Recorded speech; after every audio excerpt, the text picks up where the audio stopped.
북한이 오늘 오전부터 5차례에 걸쳐 풍계리 핵실험장을 폐기했습니다. 2, 3, 4번 갱도는 물론 연구원과 지원 인력 생활 공간까지 모두 폭파했습니다. 6차례 핵실험이 이루어진 풍계리 핵실험장 폐기 조치는 북한 비핵화의 첫걸음으로 평가받고 있습니다. 최선희 북한 외무성 부상이 미국의 대화를 구걸하지 않겠다며 회담 무산 가능성을 언급했습니다. 다만 이틀 전 펜스 미 부통령의 발언을 문제 삼은 것으로 트럼프 대통령의 짧은 시간 내 비핵화 제안에 대한 직접적인 반응은 아니란 분석입니다. 폼페이오 미국 국무장관이 방북 당시 김정은 위원장이 비핵화 반대급부로 경제 지원과 체제 보장, 평화 협정을 요구했다고 말했습니다. 트럼프 미국 대통령은 북미 정상회담의 개최 여부를 다음 주에 알게 될 것이라고 했습니다. 대한항공 계열의 진에어가 엔진에 결함이 발견된 여객기를 제대로 정비하지 않은 채 괌에서 인천까지 운행했다는 직원들의 주장이 나왔습니다. 회사 측은 점검을 한 뒤 문제가 없었다고 해명했지만 국토교통부는 이 여객기가 인천에 돌아온 뒤에도 같은 결함이 나타나서 정비를 받은 것으로 파악하고 있습니다. 국가인권위원회가 성접대에 내몰리는 배우들의 진술을 확보하고 조사에 나섰습니다. 조사 대상엔 방송사 유명 PD도 포함됐습니다. 폭행과 성폭력이 끊이지 않는 체육계 내부에서 피해자가 신고를 해도 이를 감추고 덮어버리는 경우가 많은 것으로 드러났습니다. 대한체육회에 접수된 폭행 사건은 신고자도 모르게 취하됐고 일부 피해자는 신고를 한 뒤 신상이 노출돼 주위에서 신고 취하를 종용받았다고 털어놓았습니다. 6.13 지방선거 후보 등록이 오늘 시작됐습니다. 서울시장에 도전하는 자유한국당 김문수 후보와 바른미래당 안철수 후보의 단일화 논의도 수면 위로 떠오르고 있습니다. 손학규 바른미래당 선대위원장은 서울 송파울 재보궐선거에 출마하기로 했습니다. 수도권의 한 버스업체 차고지입니다. 버스마다 운전기사를 모집한다는 안내문구가 곳곳에 붙어 있는데요. 한 달 앞으로 다가온 근로시간 단축에 따른 버스 대란을 막기 위해 대규모 채용에 나선 겁니다. 잠시 뒤 밀착 카메라에서 전해드리겠습니다.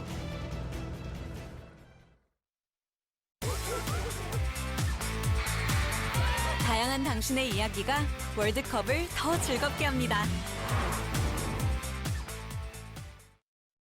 예, 시청자 여러분, JTBC 뉴스룸을 시작하겠습니다. 북한이 오늘 낮에 풍계리 핵실험장을 폐기했습니다. 아직 사용하지 않은 3번, 4번 갱도는 물론이고 그동안에 5차례 핵실험이 진행된 2번 갱도도 모두 폭파했습니다. 5개 나라 취재진이 지켜보는 가운데 북한이 핵실험장 폐기 약속을 실행에 옮긴 것입니다. 오늘 폐기된 핵실험장은 2006년부터 모두 6차례 핵실험을 진행한 북한 핵개발의 상징적인 곳이었는데요. 이제는 비핵화의 첫걸음을 뗀 상징적인 장소로 기록될 전망입니다. 특히 트럼프 미 대통령이 특정한 조건이 충족될 경우에 북미 정상회담을 열겠다고 밝힌 바로 다음 날 북한이 이처럼 약속 이행에 나서면서 북미 정상회담에 대한 전망도 밝아졌다는 평가가 나오고 있습니다. 먼저 취재기자 연결해서 방금 들어온 핵실험장 폐기 소식을 확인해 보도록 하겠습니다. 자, 유선희 기자, 조금 전에 풍계리 핵실험장 폐기 소식이 전해졌는데 내용이 비교적 구체적으로 나왔더군요. 네, 풍계리에서는 오늘 오전 11시부터 오후 4시 17분까지 모두 5차례에 걸쳐서 폭파가 진행이 됐습니다. 먼저 오전엔 과거 5차례 실험이 진행된 북쪽 2번 갱도를 제일 먼저 폭파를 했고 오후 2시엔 새로 만든 서쪽 4번 갱도, 오후 4시엔 남쪽 3번 갱도를 차례로 폭파했습니다. 2006년 제1차 핵실험을 했던 동쪽 1번 갱도는 완전한 초기형이기도 하고 또 이후에 12년 동안 한 번도 사용되지 않아서 사실상 폐기 상태였기 때문에 풍계리 핵실험장 갱도 4개 전체가 일단은 막혔다고 볼 수 있습니다. 예. 특히 2번 갱도를 폭파한 의미가 크다는 평가가 나오고 있던데 그건 어떤 점에서 그렇습니까? 네, 당초 사용하지 않은 3, 4번 갱도, 그러니까 겉모습만 있는 갱도만 폭파하는 게 아니냐 이런 의심이 있었습니다. 하지만 지난해 9월까지 핵실험을 했던 2번 갱도를 폭파했다는 점에서 의미가 있습니다. 예. 막사라든가 이런 주변 건물들도 같이 폭발을 했죠? 네, 갱도와 함께 주변 시설과 건물도 광범위하게 폭발을 했습니다. 오전엔 2번 갱도와 함께 주변의 핵실험을 관측하는 관측소를 폭파했고 또 오후엔 연구원들이나 지원 인력들이 거주하는 생활 건물을 폭파했습니다. 또 4번 갱도의 단야장, 그러니까 주변 레일이나 시설을 만들 때 필요한 일종의 대장간을 폭파시켰고, 또 3번 갱도의 관측소와 근처에 남아있던 막사 등 2개 동을 마저 폭파시켰습니다. 예. 갱도 입구만 폭파했느냐 아니면 내부 시설까지 전부 폭파했느냐, 이것도 중요한 부분인데 그건 혹시 확인이 안 됐습니까? 네, 아직 그 부분은 확실히 전해지지가 않았습니다. 예. 일단 겉보기만으로는 알기가 좀 어렵기 때문에 북한의 별도 설명이나 또 현장에서 확인한 공동 취재단이 추가로 전해오는 자세한 소식을 들어봐야 확인할 수 있을 것으로 보입니다. 다만 북한이 아까 말씀드렸듯이 새로 만든 3, 4번 갱도가 아닌 과거 5차례 핵실험을 했던 2번 갱도까지 폭파시켰다는 점에서 폭파 규모가 상당히 컸을 것으로 추정이 됩니다. 예. 자, 이거 뭐 검증 문제는 또 나중에 전문가들이 들어가 보면 확인할 수 있는 문제라고 저희들이 지난번에도 보도해드렸기 때문에 좀 지켜봐야 될 것 같고요. 결국 북한이 약속한 풍계리 핵실험장 폐기는 북한의 비핵화 첫 단계라는 점에서 대단히 의미가 있는 건 틀림이 없는데, 당초 약속한 대로 실제로 진행됐다고 평가할 수 있는 겁니까, 종합적으로? 네, 일단 폭파된 규모가 상당히 커서 핵실험장 폐기의 의지를 국제사회에 확실하게 보여주는 것에 주력했다, 이렇게 평가가 됩니다. 북한이 당초 약속하기를 갱도를 붕괴시키고 또 주변 시설을 철거시키겠다, 이렇게 말을 했는데 그런 약속에 일단은 충실한 것으로 보입니다. 다만 아까 말씀하셨듯이 핵실험장의 완전한 폐기까지는 추후 검증 절차가 필요하기 때문에 그 부분에 대한 검증도 조만간 진행이 될 것으로 보입니다. 예, 유선의 기자였습니다. 북한의 풍계리는 지금까지 6차례 핵실험이 이루어지면서 전 세계가 주시하던 곳이죠. 여기서 트럭 몇 대만 움직여도 관심을 끌 수밖에 없었던 곳이기도 합니다. 그러나 북한의 폐기 조치로 이제 풍계리 핵실험장은 역사 속으로 사라졌습니다. 서복현 기자의 보도입니다. 북한 함경북도 풍계리가 주목받기 시작한 건 1990년대 말부터입니다. 산에 갱도를 파는 모습이 처음 포착된 겁니다. 해발 2200m의 만탑산 등 높은 산으로 둘러싸여 보안이 쉽고 지반이 단단한 화강암이어서 방사능 유출을 막는 데 유리하다는 점도 핵실험장이 들어설 가능성에 힘을 실었습니다. 그리고 갱도의 목적은 2006년 10월 북한의 첫 핵실험으로 공식 확인됐습니다. 이후 위성 촬영을 통해 이곳에서 트럭의 움직임만 포착돼도 전 세계는 긴장했습니다. 계속된 감시 속에서도 북한은 갱도의 숫자를 늘려나갔습니다. 1차 핵실험을 했던 1번 갱도, 지난해까지 5차례 핵실험이 진행된 2번 갱도, 2012년 굴착이 완료된 3번 갱도와 지난해부터 굴착을 재개했던 4번 갱도까지 4개가 만들어졌습니다. 하지만 폭파음과 함께 풍계리 핵실험장은 역사 속으로 사라지게 됐습니다. 핵시험장의 모든 갱도들을 폭발의 방법으로 북락시키고 입구들을 완전히 폐쇄한 다음 풍요로운 계곡이란 뜻을 가진 풍계리는 10여 년 동안 따라다닌 죽음의 땅이란 악명을 벗고 이제 비핵화의 상징으로 불리는 순간을 맞았습니다. JTBC 서복현입니다. 예, 핵실험장 폭파 취재를 마친 우리 언론과 외신의 기자들은 오늘 저녁 숙소가 있는 원산으로 돌아갈 것으로 보입니다. 풍계리로 갈 때처럼 15시간 이상이 걸릴 것으로 보여서 내일이나 돼야 상세한 취재 내용이 전 세계로 타전될 전망입니다. 신진 기자입니다. 기자단은 어제 오후 7시 특별열차 편으로 풍계리로 향했습니다. 이들은 오늘 오전 풍계리에 도착해 오전 11시부터 핵실험장 폐기 행사를 참관한 것으로 파악됐습니다. 이런 가운데 기자단은 풍계리로 가는 내내 열차에서 바깥 풍경을 볼 수 없었던 것으로 전해졌습니다. 북한 당국이 열차 창문에 블라인드를 올리지 못하게 했다는 겁니다. 사진도 찍지 못하게 한 것으로 알려졌습니다. 풍계리로 가는 지역이 북한에서 비교적 낙후된 지역이고 또 군사시설들이 많아서 외부 세계에 아직 노출하는 데 대해서는 부담을 느끼는 것 같습니다. 이들은 갔던 길을 따라 다시 원산에 있는 갈마 호텔로 돌아오게 됩니다. 핵실험장에서 제덕역까지 도보와 버스로 이동한 뒤 원산역까지 다시 특별열차를 타는 겁니다.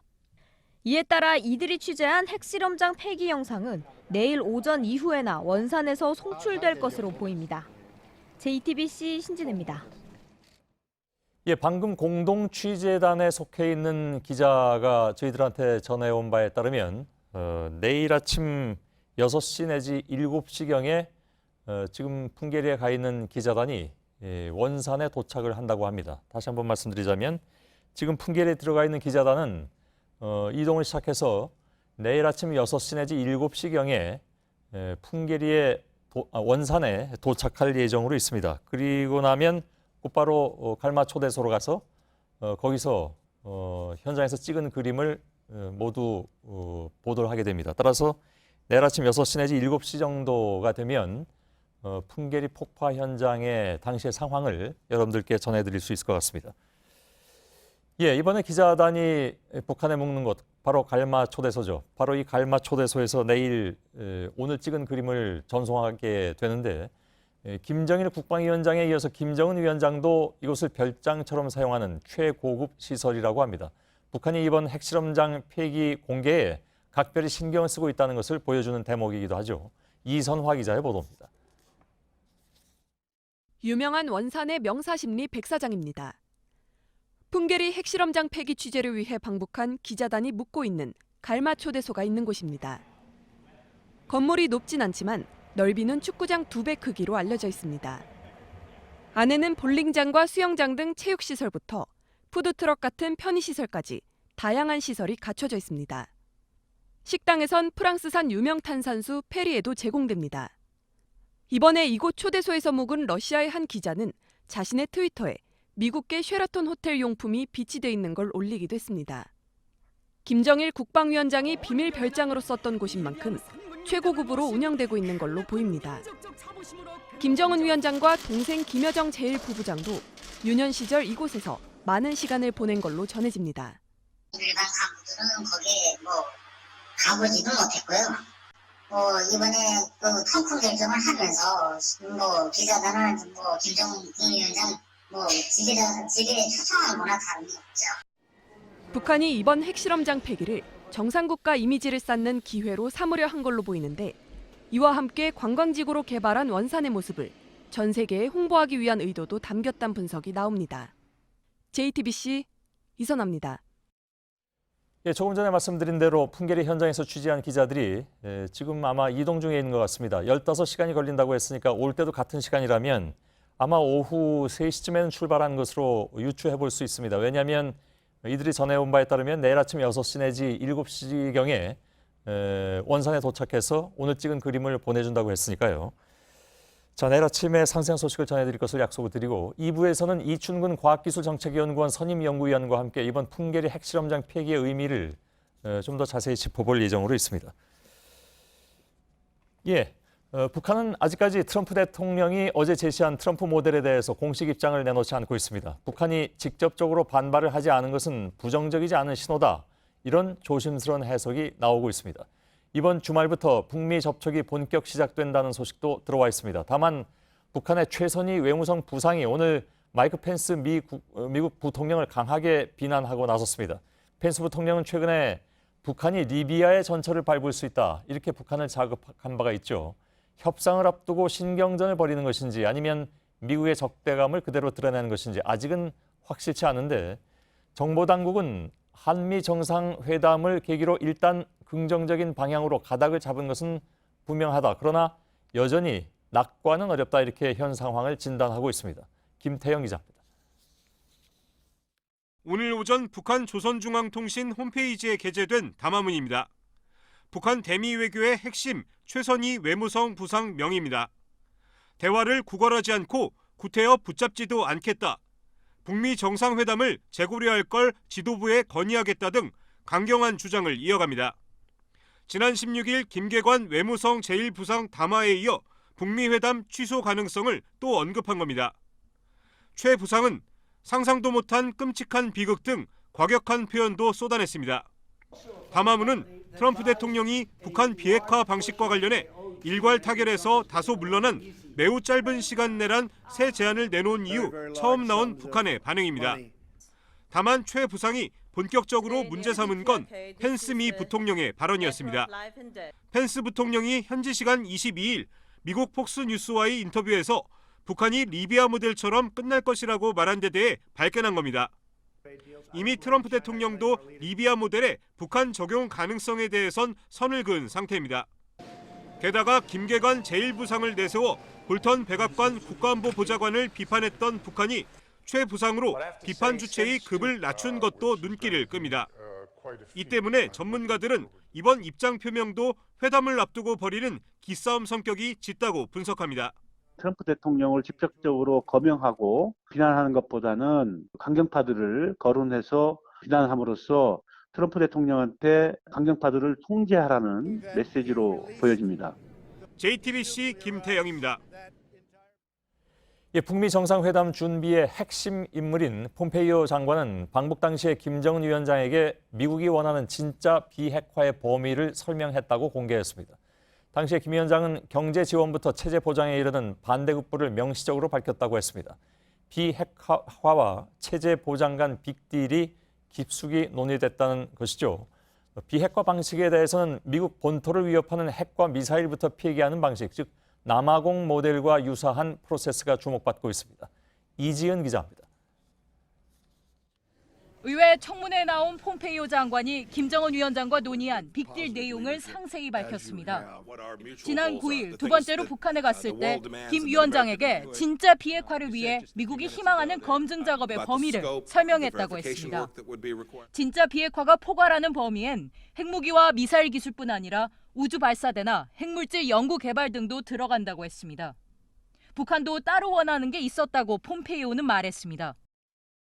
That he would in return would receive economic help from America in the form of private sector businesses, knowledge, know-how, from others perhaps, contributions, foreign assistance and the like. 또 북한이 체제 보장과 평화협정이라는 목표로 이어지길 바랐다고 했습니다. 미국이 비핵화 방식을 구체적으로 제시했고 북한은 반대급부를 명확히 했다는 뜻입니다. 아주 짧은 기간의 비핵화의 방식으론 남아공 모델이 주목됩니다.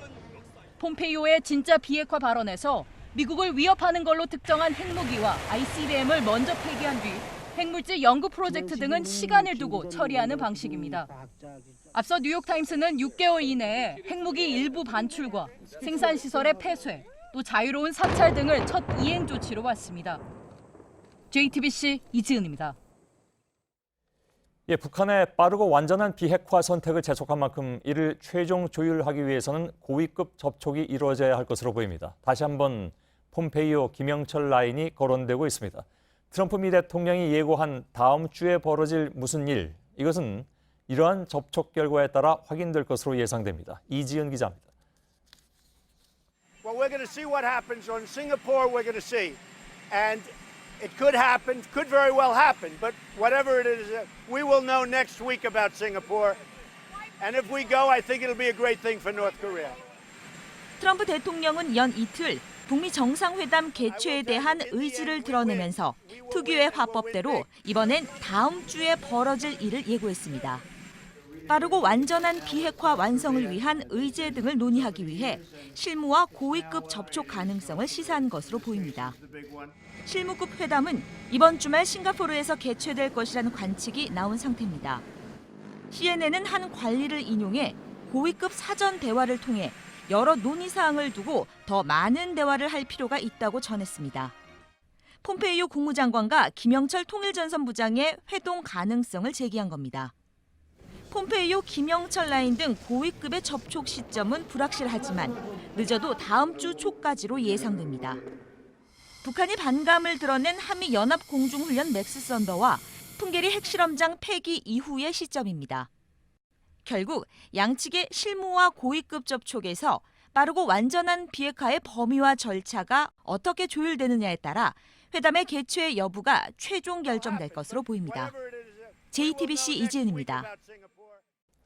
급히 들어온 소식이 한 가지 있습니다. 물론 풍계리 폭파 장면은 말씀드린 대로 내일 아침 일찍이나 돼야 저희들이 이제 접해볼 수 있는데 지금 들어온 소식으로는 폭파 상황을 취재 기자들이 따로 취재를 해서 그림은 지금 보여드릴 수 없지만 그 당시 상황을 지금 그 기사로는 보내왔습니다. 그래서 유선의 기자를 연결해서 들어온 상황을 좀 전해드리겠습니다. 그러니까 오늘 있었던 풍계리 실험장의 폐기 상황을 좀 자세하게 장면 위주로 물론 그림은 없습니다만 아직 전해드리겠습니다. 유선의 기자 나와 있죠? 네, 나와 있습니다. 자, 시간대별로 쭉 나와 있는 것 같은데 설명을 좀 해주죠. 네, 지금 소식이 들어온 건 오전에 폭파된 2번 갱도의 폭파 장면이 자세하게 들어와 있습니다. 예. 먼저 2번 갱도 오른쪽으로 약 200m 정도 떨어진 곳에서 군인 4명이 2번 갱도와 또 관측소를, 핵실험장을 관측하는 그 장소를 폭파할 준비를 하고 있었다. 그렇게 전달이 됐고, 또 2번 갱도 폭발하기 전에 핵무기연구소 부소장이 사전에 어떤 식으로 폭발을 할 것이다. 이렇게 사전 브리핑을 한 것으로 확인이 됐습니다. 예. 네, 11시에 폭발을 했는데 촬영 준비가 됐느냐고 묻고 기자들이 촬영 준비가 됐다. 이렇게 확인을 하니까 3, 2, 1 이렇게 카운트다운을 하고 그 소리가 난 뒤에 꽝 하고 폭발이 일어났습니다. 예. 해발 2205m, 만탑산은 상당히 고도가 높은데 만탑산 거의 전체가 흔들리는 묵직한 굉음이 들렸고 입구에는 흙과 또 부서진 바위들이 쏟아져 나왔다. 또 입구 쪽에서 첫 폭음이 들린 이후에 안쪽으로 더 들어간 곳에서 2번 정도 폭음이 울렸다는 것으로 봐서는 입구만 단순히 막았다고 보기보단 그 안쪽에서도 일부 내부에도 폭발이 좀 있었던 것으로 추정이 됩니다. 예. 또 15초 뒤에 관측소가 폭파가 됐는데 그 굉음과 함께 짙은 연기가 어마어마하게 나와서 계곡을 뒤덮다가 내려갔다. 또 연기가 거친 뒤에 관측소에서 부서져 나온 파편들로 사방이 가득 찼다고 전달이 됐습니다. 예. 이게 지금 오전 상황이기 때문에 오후에 폭파된 3번 또 4번 갱도의 폭파 장면도 추가로 또 전해질 가능성이 있습니다. 예. 일단은 이번 갱도 폭파 상황만으로 봤을 때는 입구만 단순히 막았다기보다는 입구 안쪽에서도 2차례 폭발이 더 있었다는 것으로 봐서 상당한 규모의 폭파가 있었던 것으로 추정이 됩니다. 예. 아까 저희들이 말씀드렸습니다마는 이번 갱도를 폭파했다는 것은 여러 가지로 큰 의미가 있다고 말씀을 드렸는데 바로 지금 말씀드린 것이 2번 갱도의 폭파 상황이었습니다. 유선희 기자 얘기대로 나머지 3, 4호 갱도까지 폭파한 상황이 들어오면 바로 연결해서 당시 상황을 좀 자세히 듣도록 하겠습니다. 예, 다음 소식입니다. 북핵과 이란 핵 문제로 국제안보 이슈를 주도하고 있는 미국이 이번에는 대규모 무역 전쟁을 또 예고하고 있습니다. 철강, 알루미늄에 이어서 자동차 부문에 고율의 관세 부과 카드를 꺼내들었습니다. 최대 25%의 관세 부과 방안이 거론되고 있어서 우리 정부와 자동차 업계도 사태 추이를 주시하고 있습니다. 박상욱 기자입니다. 미국의 자동차 수입액은 지난해 1917억 3084만 달러, 우리 돈 206조 8900억 원을 기록했습니다. 상위 3개국의 비중이 67.4%고 우리나라는 5번째입니다. 트럼프 대통령은 현지 시간 23일 윌버로스 상무장관에게 수입산 자동차 시장이 미국 국가 안보에 미치는 영향을 조사하라고 지시했습니다. 같은 날 트위터엔 우리의 위대한 자동차 산업 노동자들에게 빅뉴스가 곧 있을 것이라며 구체적인 조치를 예고했습니다. 월스트리트 저널은 최고 25%의 관세 부과를 전망했습니다. 우리나라는 앞서 철강 부문에선 관세를 면제받았지만 자동차에 대한 관세 폭탄은 수출의 큰 위기 요소가 될 수 있습니다. 우리나라 자동차 수출 중 대미 수출 비중은 3분의 1로 미국은 최대 수출 시장입니다. 대미 승용차 수출과 부품 수출이 해마다 줄어들고 있는데 고율의 관세까지 부과되면 타격은 커질 수밖에 없습니다. 일각에선 철강 제품과 달리 자동차는 부품 수가 많고 공장도 3개에 퍼져 있어 추가 관세 부과가 쉽지 않다는 전망도 나옵니다. 산업부는 미국의 의도를 분석 중이라며 오늘 업계와 대책 회의를 열었습니다. JTBC 박상욱입니다. 대한항공의 계열사인 진에어가 엔진에 결함이 발견된 여객기를 무리하게 운행했다는 의혹이 제기됐습니다. 괌에서 인천으로 비행한 여객기인데 당시 승객과 승무원 276명이 타고 있었습니다. 사실이라면 매우 심각한 상황인데요. 회사 측은 규정에 따라서 점검을 한 뒤에 운행했다고 주장하고 있습니다. 그러나 국토부는 이 여객기가 인천으로 돌아온 뒤에도 문제가 반복됐던 것으로 보고 있습니다. 전다빈 기자입니다. 지난해 9월 19일 인천을 떠나 괌에 도착한 진에어 여객기의 왼쪽 엔진에 문제가 생겼습니다.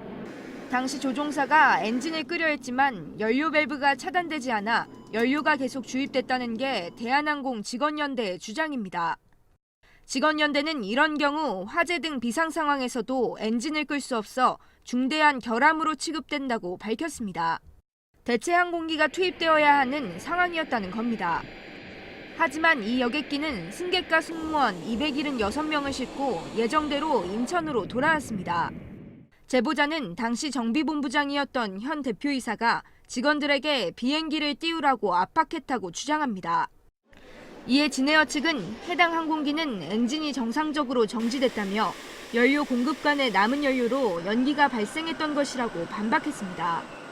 또 정비 규정에 따라 점검한 뒤에 정상 운행했다고 덧붙였습니다. 하지만 국토교통부 관계자는 인천에 도착한 뒤에도 문제가 반복된 것으로 보인다고 전했습니다. 이 때문에 인천에서 다시 정비를 받았다는 겁니다. 진에어가 정해진 정비 교범을 일부 지키지 않았던 것으로 보인다고도 했습니다. 국토부는 다음 달 이 사건에 대한 조사를 마무리 짓고 결과를 발표할 예정입니다. JTBC 전다빈입니다. 온갖 의혹이 끊이지 않는 대한항공 총수 일가에 대한 수사는 그야말로 전방위로 전개되고 있습니다. 서울 남부지검은 오늘 조양호 회장 등이 수백억 원대의 상속세를 탈루한 의혹에 대해서 소공동 한진빌딩을 포함해서 10여 곳을 압수수색했습니다. 압수수색 대상에는 조양호 회장의 동생인 조남호 한진중공업 회장과 조정호 메리츠금융지주 회장의 자택과 사무실도 포함됐습니다. 조양호 회장의 딸인 조현아 전 대한항공 부사장은 오늘 3년 5개월 만에 다시 수사당국의 포토라인에 섰습니다. 이른바 땅콩 회항 사건으로 갑질 비난을 받았던 조현아 씨는 이번에는 필리핀인들을 불법으로 입국시킨 뒤에 집안일을 시킨 혐의 등을 받고 있습니다. 취재진의 질문에는 3년 전처럼 죄송하다는 말로 일관했습니다. 연지환 기자입니다. 조현아 전 대한항공 부사장이 법무부 산하 서울 출입국 외국인청에 모습을 드러냈습니다. 차에서 내린 조 전 부사장은 긴장한 듯 방향을 잡지 못한 채 허리를 숙이기도 했습니다. 필리핀 가사 도우미를 불법으로 고용했다는 혐의에 대해서 인정하십니까? 무리를 일으켜 죄송합니다. 이른바 땅콩 회항으로 검찰에 출석했을 당시 고개 숙인 모습 그대로였습니다. 국민들께 한 말씀만 부탁드립니다. 죄송합니다. 짧은 사과 뒤 조현아 씨는 곧장 조사실로 들어갔습니다. 현장을 지켜보던 일부 시민들은 목소리를 높여 대한항공 총수 일가의 갑질을 비판했습니다. 조 씨는 필리핀인들을 불법 입국시켜 가사 도우미로 고용한 혐의를 받고 있습니다. 대한항공 연수생으로 신분을 속여 입국시켰다는 건데 특히 이 과정에서 어머니 이명희 씨도 개입했다는 의심을 받고 있습니다. 가사 도우미들은 조현아 씨의 이촌동 집은 물론 조양호, 이명희 씨 부부의 평창동 자택에서도 일해온 것으로 파악됩니다. 출입국 당국은 한진그룹 일가가 불법 고용한 외국인 가사 도우미가 지난 10여 년 동안 10명이 넘는 것으로 보고 있습니다. 조 씨는 조사 과정에서 혐의를 대부분 인정한 것으로 전해졌습니다. 또 관세청은 명품 등을 밀수해왔다는 의혹과 관련해 조현아 씨를 추가로 출국 금지하면서 총수 일가 세 모녀가 모두 해외로 나가지 못하게 됐습니다. JTBC 연지환입니다. 성접대 요구에 시달리던 배우 장자연 씨가 스스로 목숨을 끊은 지 9년이 지났습니다. 하지만 무명 여배우들은 지금도 달라진 게 없다고 호소하고 있습니다. 국가인권위원회와 문화체육부는 유명 PD 등에게서 성폭력 피해를 당했다는 배우들의 진술을 확보하고 조사하고 있습니다. 최수연 기자입니다. 10년 동안 방송 일을 해온 한 단역 배우 A씨는 성관계 요구가 일상이었다고 주장했습니다. 한 방송사의 간부 PD는 처음 만난 자리에서 자신의 캐스팅 권한을 과시했다고 합니다. 나도 자기가 꽂아서 그분도 자기가 캐스팅했다고 하고 그런 꿈 같은 애들이 나한테도 있을 수 있을까?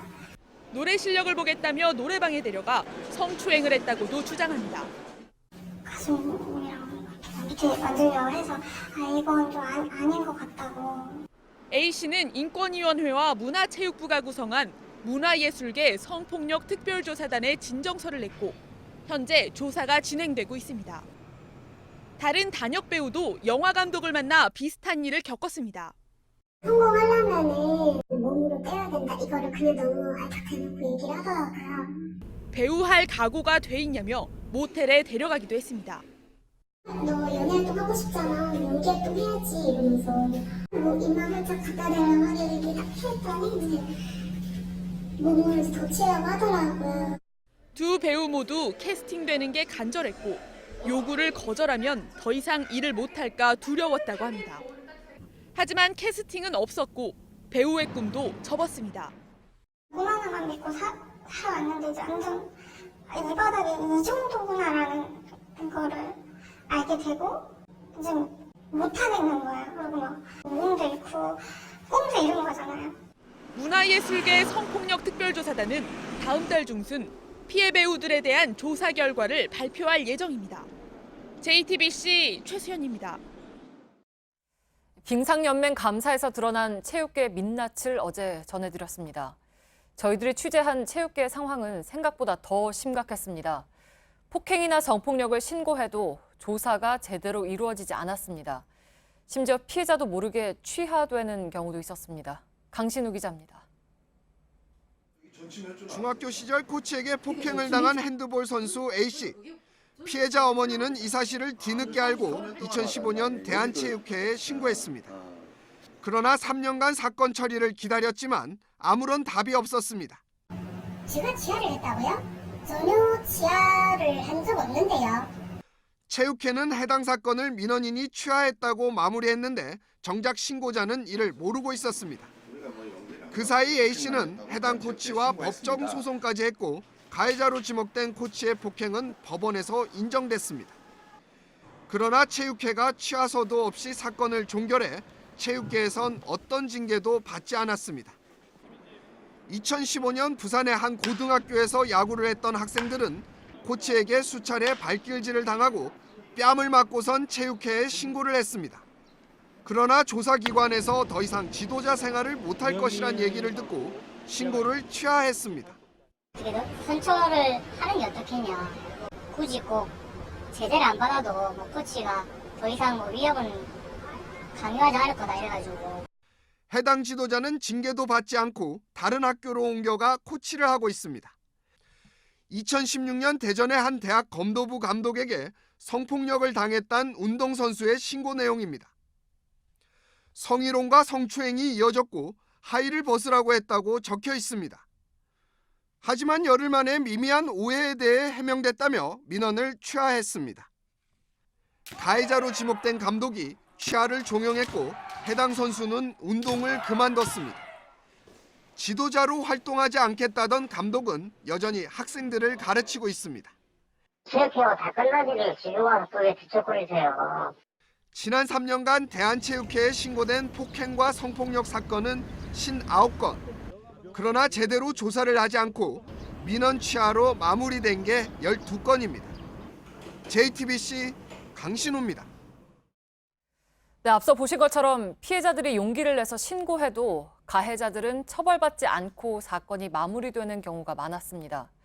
체육계 전반의 신고 처리 시스템이 문제였습니다. 온누리 기자입니다. 여자 사이클 선수 A씨는 지도자에게 지속적인 성폭력을 당해 2015년 대한체육회 산하 스포츠인권센터에 신고했습니다. 신상 노출을 원치 않아 대한자전거연맹 대신 체육회에 신고했지만 이 사건은 결국 자전거연맹에서 조사가 시작됐습니다. 사이클 종목 관계자들이 피해자를 조사했고 연맹에선 지도자의 사표를 받는 선에서 별다른 징계 없이 사건을 마무리했습니다.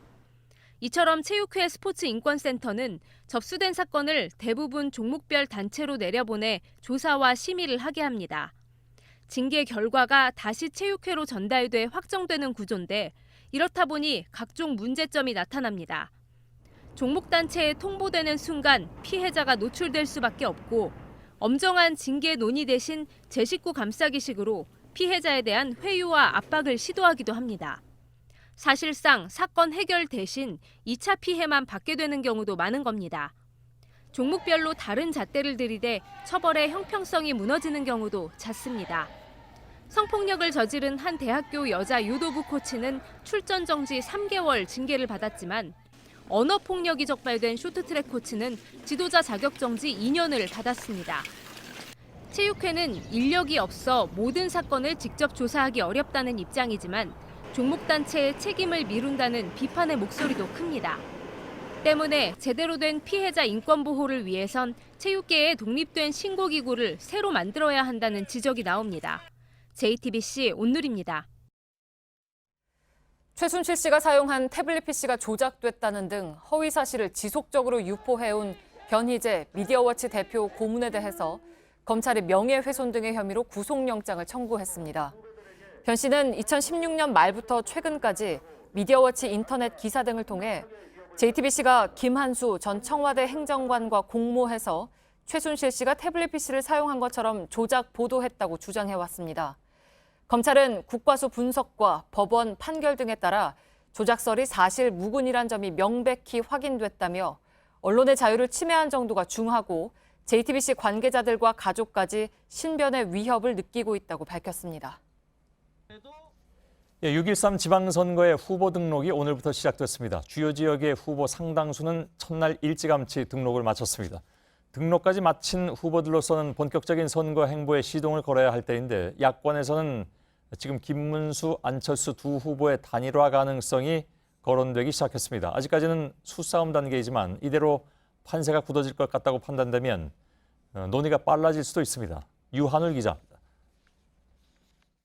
후보들끼리는 단일화를 할 수 있을 것으로 봅니다. 홍준표 대표까지 운을 떼면서 김문수, 안철수 후보는 단일화 가능성을 보다 적극적으로 언급했습니다. 생각이 같은 사람끼리는 당연히 후보도 단일화하고 가능성 높은 후보에게 지지를 모아주시면 그러면서 단일화를 대비한 신경전도 함께 시작했습니다. 무엇이 다르고 무엇이 같고 어떻게 갈 것인지 이런 것들에 대한 자기의 모습이 좀 드러나야 안 되겠느냐. 박원순 시장과 대결해서 당선될 수 있는, 이길 수 있는 유일한 후보이고 과거 대 미래의 대결 구도를 만들 수 있는 유일한 후보입니다. 김용태 한국당 의원과 바른미래당 정병국 의원 등이 나서 두 후보 단일화와 관련해 의견도 모으고 있는 걸로 전해졌습니다. 하지만 양 진영 모두에선 투표용지 인쇄가 시작되는 오는 27일 전까지 단일화가 성사되긴 어려울 것이란 전망이 나옵니다. 그 대신 사전투표가 시작되는 다음 달 8일을 마지노선으로 놓고 협상을 해볼 수 있다는 공감대는 형성돼 있습니다. 이런 가운데 야권 후보들이 전국적으로 부진한 상태여서 서울에서 단일화 논의가 시작되면 다른 지역에서도 같은 시도가 이어질 것이란 관측도 나옵니다. JTBC 유한울입니다. 한편 바른미래당에서는 서울 송파을 재선거구 공천 때문에 잡음이 나오고 있습니다.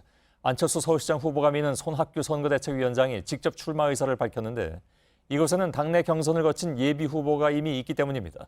이 경선 결과를 지키려고 하는 유승민 대표는 안 후보와 각을 세우고 있습니다. 류정화 기자입니다. 바른미래당의 손학규 선거대책위원장이 서울 송파을 재선거에 출마 의사를 밝혔습니다. 유승민 대표를 만나 안철수 후보 등의 설득으로 생각이 바뀌었다면서 불출마 의사를 번복한 겁니다. 이 지역에선 유 대표 측으로 분류되는 박종진 예비 후보가 경선에서 승리한 뒤 공천 확정을 기다리고 있었습니다. 하지만 안철수 후보가 손 위원장의 전략 공천을 주장하면서 논란이 확산되자 유 대표가 직접 불출마 의사 확인에 나선 건데 손 위원장이 이 자리에서 입장을 바꾼 겁니다. 손 대표께서 그 뜻을 접으시고 안 후보 측을 좀 잘 설득해달라 이렇게 부탁을 드렸는데 그 이후는 서로 이 평행선을 달리면서 박 예비 후보의 반발이 거세 유 대표 대 안 후보의 갈등은 앞으로 본격화할 전망입니다. 저한테 선대위원장이니 사무실도 내놓으라 그러면 손학규 대표님이 무슨 뻐꾸기입니까? 바른미래당은 또다시 최고위원 회의를 열었지만 후보 등록 마감을 하루 앞두고도 결론을 내리지 못했습니다. JTBC 유정화입니다. 국회에서는 잠시 뒤 9시부터 정기 상여금을 최저임금에 포함시킬지 말지를 결정하는 회의가 열립니다. 상여금을 포함시키면 최저임금이 사실상 덜 올라가는 효과가 있어서 노동계가 크게 반발하고 있습니다. 박병현 기자입니다. 국회 환경노동위원회는 오후 9시부터 고용노동 소위를 열고 최저임금의 범위 결정을 시도합니다. 지난 21일에도 자정을 넘겨가며 시도했지만 결론을 내리지 못한 사안입니다. 핵심 쟁점은 최저임금에 정기상여금을 포함시킬지 여부입니다. 재계는 최저임금에 정기상여금과 각종 수당이 모두 들어가야 한다는 입장입니다. 지난해 정부가 최저임금을 16.4% 올려 이미 임금 부담이 커졌다는 게 이유입니다. 하지만 노동계는 최저임금의 범위가 넓어지면 넓어질수록 최저임금 인상 효과는 떨어지게 된다며 이 논의 자체를 국회가 아닌 최저임금위원회에서 해야 한다고 주장합니다. 최저임금 노동자들의 임금을 지킬 수만 있다면 무엇을 못하겠습니까? 그리고 그들의 임금을 삭감되는 것을 막는다면 무엇을 못하겠습니까? 하지만 정의당을 제외한 나머지 정당들은 국회에서 매듭을 지어야 한다는 입장입니다. 현재까지 여야는 매달 정기적으로 지급되는 상여금은 최저임금에 포함시키는 쪽으로 의견을 좁힌 상태입니다. 이 때문에 민주노총은 오늘 오전부터 지도부 농성을 시작했고 저녁엔 결의대회를 여는 등 국회 주변에서 반발 의사를 밝히고 있습니다. JTBC 박병현입니다. 문재인 대통령의 개헌안이 오늘 열린 국회 본회의에서 처리되지 못해서 사실상 폐기됐습니다. 개헌안이 발의된 것은 1987년 이후 31년 만인데 야당의 불참으로 정적수를 채우지 못해서 투표 불성립 처리된 것입니다. 바로 세워진 세월호의 내부 모습이 처음으로 공개됐습니다. 수학여행을 떠난 학생들이 모여있던 3층 로비는 전선들이 거미줄처럼 뒤엉켜 참혹한 모습이었고 4층 객실은 천장이 무너져 내려 짓눌렸습니다. 이상엽 기자가 직접 배안에 들어갔습니다. 4년 동안 삭고 부서진 세월호는 거대한 녹덩어리였습니다. 시커멓게 어두운 화물칸으로 빛이 스며듭니다. 참사 당시 차량들로 가득했던 곳입니다. 지금은 배가 내려앉지 않게 곳곳에 기둥을 세웠습니다. 천장엔 전선들이 뒤엉켰고 바닥엔 뒤틀린 철판이 굴러다닙니다. 기관실은 안전 문제 때문에 아직 들어갈 수 없습니다. 기관실 입구는 미수습자 유해가 마지막으로 발견된 곳이기도 합니다. 한 층을 더 올라가자 찌그러진 나선형 계단이 나옵니다. 수학여행으로 들뜬 학생들이 모여 있었던 3층 로비입니다. 참사 당시 학생들은 이곳에서 서로 붙잡고 비명을 질렀습니다. 노래방과 매점은 이제 형체를 알아볼 수 없습니다. 계단을 오르면 4층 객실입니다. 남학생 객실 천장은 짓눌린 채 내려앉았습니다. 배가 누워있던 상태에선 수색하지 못했던 곳입니다. 원래는 4층 천장에 해당하는 부분인데 침몰 등의 충격으로 인해서 지금 이렇게 천장이 내려와서 공간이 협착이 되었습니다. 미수습자 유해는 찾지 못했고 교복 여러 점만 추가로 발견했습니다. 찢기고 녹슨 여행용 가방은 아직 수거조차 못했습니다. 배 꼬리 쪽 타기실은 침몰 원인을 밝힐 수 있는 단서가 있는 곳입니다. 사고 당시인 10시 15분에 파가 자연 8도 내지 10도로 되어 있었는데 그 원인을 어떻게 설명할 것인지. 세월호가 바다에 가라앉은 지 4년. 배 안엔 그날의 모습이 그대로 남았습니다. JTBC 이상엽입니다. 네, 오늘 낮 강원도 삼척에서 해상 케이블카가 운행을 하다가 고장으로 멈춰섰습니다. 승객들은 10분 동안 공중에 매달려 있어야 했습니다. 간신히 출발지로 돌아오긴 했는데 운영사 측은 사과도 없이 운임을 반만 돌려주었습니다. 조승현 기자입니다. 강원도 삼척 장호항을 출발해 용화역으로 가는 해상 케이블카입니다. 한창 운행할 시간인데 멈춰서 있습니다. 케이블 한 가닥은 축 늘어졌습니다. 오늘 낮 1시쯤 고장을 일으켰기 때문입니다. 케이블 중간중간 도르래 모양의 부품이 보입니다. 슬랙 캐리어라는 건데 케이블이 처지지 않게 중간에서 잡아주는 역할을 합니다. 이 부품 중 일부가 떨어져 나갔고 케이블카에 딸려가며 충돌도 일으켰습니다. 결국 케이블카는 멈춰섰고 10분가량 공중에 매달려 있었습니다. 당시 케이블카엔 승객 20여 명이 타고 있었습니다. 대부분 노인이었고 어린이와 임산부도 있었습니다.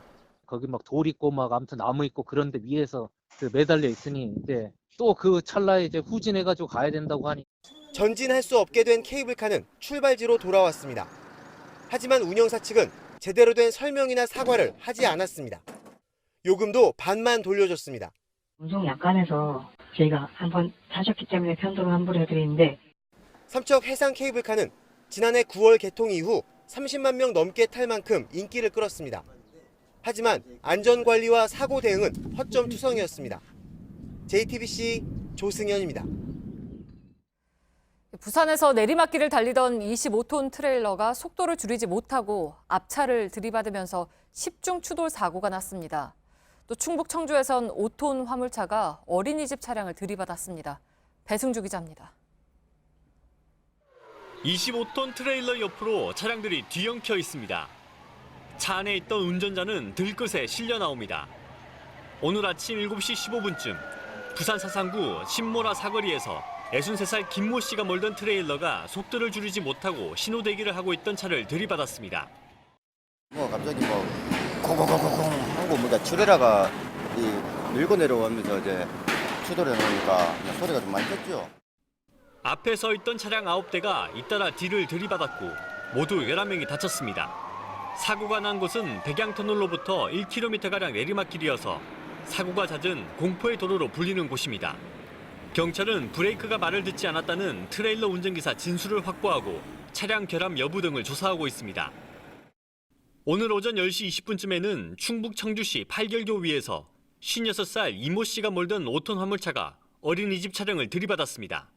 어린이집 차량에 타고 있던 교사 3명과 어린이 10명이 인근 병원으로 옮겨졌지만 크게 다친 사람은 없었습니다. 경찰은 어린이집 차량이 도로 위에 떨어진 화물을 보고 급하게 멈추자 뒤따르던 화물차가 들이받은 것으로 보고 있습니다. JTBC 배승주입니다. 쥐똥이 묻은 행주를 쓰고 쓰레기통에서 주꾸미를 녹이는 맛집이 있습니다. 관광지에 있는 유명한 음식점들 얘기입니다. 구석찬 기자입니다. 부산시가 10년 전 지정한 중구의 관광특구입니다. 외국인을 위한 맞춤형 간판으로 된 추천 맛집이 즐비합니다. 유명 중식당입니다. 외관은 깔끔합니다. 하지만 내부는 정반대입니다. 행주에 쥐똥이 잔뜩 묻어 있습니다. 얼어있는 주꾸미는 쓰레기통에서 녹고 있습니다. 우리 집에서 잘 안 씁니다. 우리 그 좋은데 뭘라고 밀가루 털어난 거. 고급 한정식 집이라고 다르지 않습니다. 기름때로 찢은 환풍기 밑에서 누룽지를 만듭니다. 기름때가 이리 많아가지고 지금 뚝뚝 떨어지고 있는데 얘. 위생 상태가 엉망인 부산 지역 관광특구 음식점 25곳이 적발됐습니다. 대부분 일본인과 중국인 관광객들이 맛집 투어를 오는 식당입니다. 유통기한이 길게는 2년이나 지난 식재료를 사용한 곳도 절반이나 됩니다. 바쁘다 보면 관리가 잘 안 되는 정도. 감독을 해야 하는 관할구청은 손을 놓고 있습니다. 그래 우리가 지금 직원이 지금 4명이 있거든요. 숫자가 2,000몇 개라 물론 딸리고. 경찰은 적발된 업주들을 입건하고 식약처와 함께 단속을 확대하기로 했습니다. JTBC 구석찬입니다.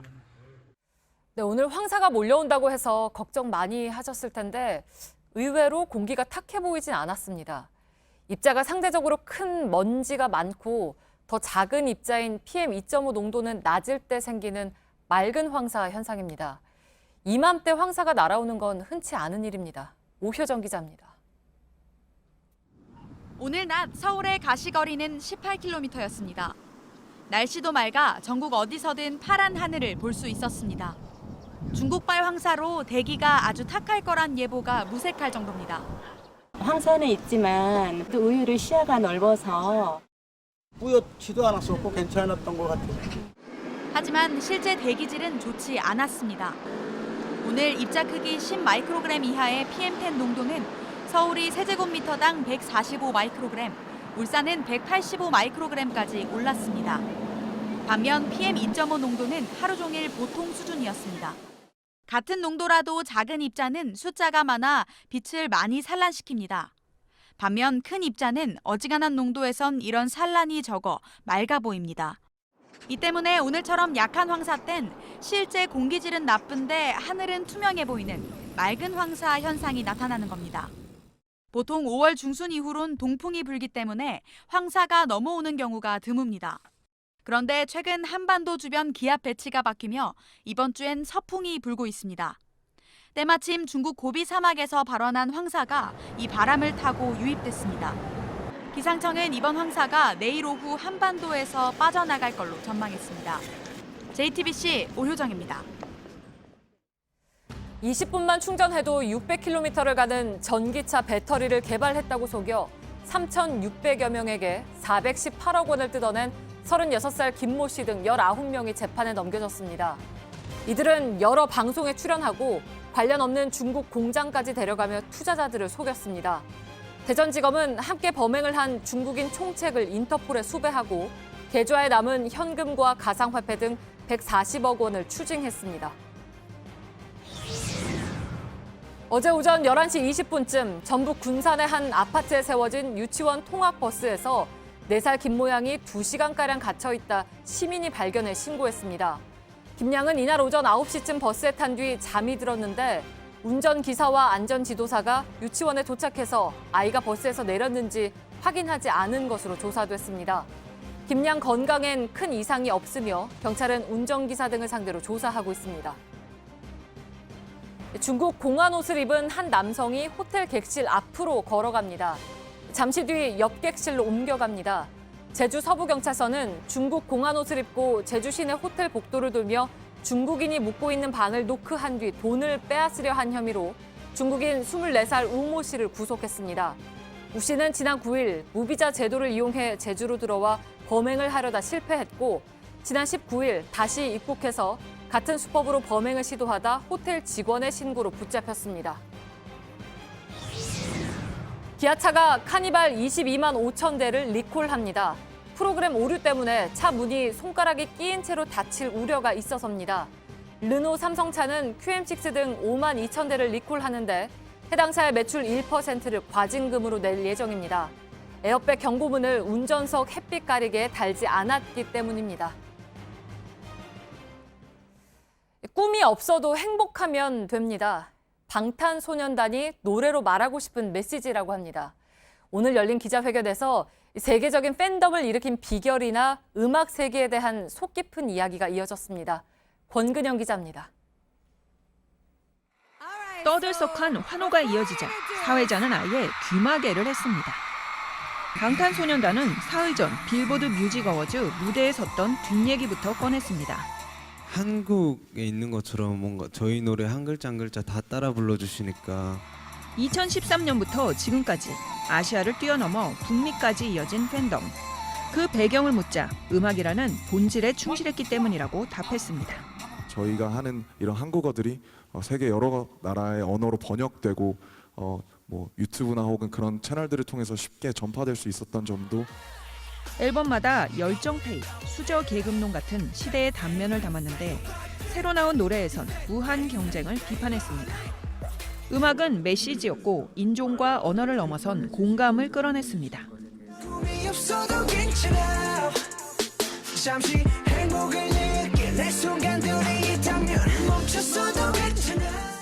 멤버들은 질문이 나올 때마다 꼼꼼하게 메모하며 귀를 기울였습니다. 노래를 통해 위로받았다는 팬들의 메시지가 가장 크게 다가왔다는 말도 잊지 않았습니다. 저희는 지금까지 방탄소년단이었습니다. 둘, 셋. 감사합니다. 감사합니다. JTBC 권근영입니다.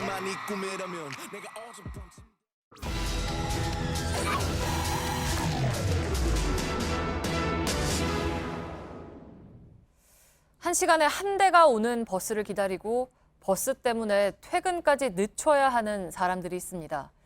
출퇴근을 위해서 서울과 경기도를 오가는 시민들입니다.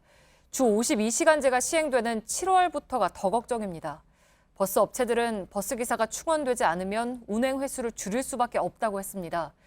출근길이 지금보다도 고단해지겠지만 대책이 없습니다. 밀착 카메라 김도훈 기자입니다.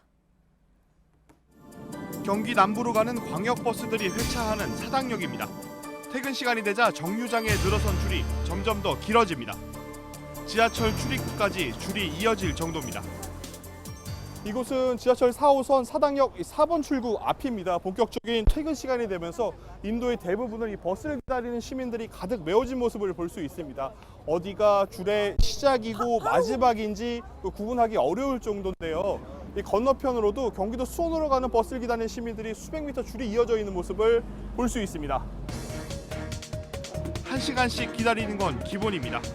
1시간에 한 대씩 오기 때문에 그 시간을 놓치면 1시간 더 기다려야 돼요. 신도시 있는 사람들은 지하철도 없고 그러면 자차로 다녀라 밖에 없거든요.